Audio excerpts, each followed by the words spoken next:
Gusto mo bang mag-start ng isang negosyo or business pero iniisip mo, teka, kaya ko na ba talaga?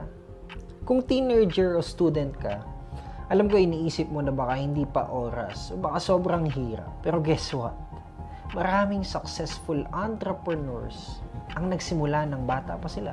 At kung kaya nila, kaya mo rin. Starting a business while you're still in school, sobrang exciting yan. Pero hindi ibig sabihin na magiging madali. Ang daming bagay na kailangan i-consider para hindi masayang yung oras at pera mo.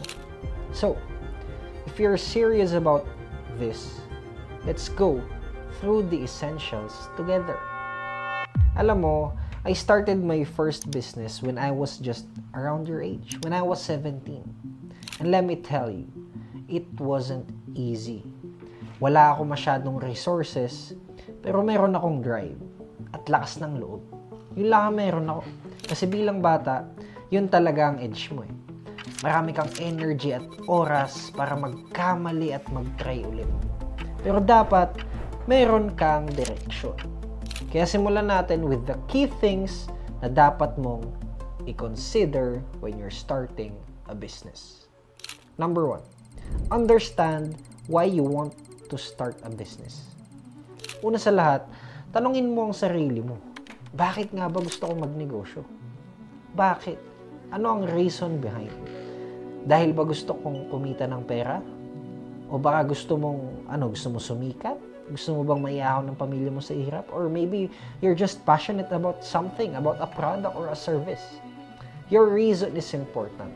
Kasi dito ka huhugot ng motivation, lalo na kapag humirap na ang mga bagay-bagay. Let me give you one action tip. Write down your why and keep it somewhere visible. This is what you look back on to stay motivated. Number 2, start small and stay focused. Huwag agad-agad sobrang laki ng plano mo.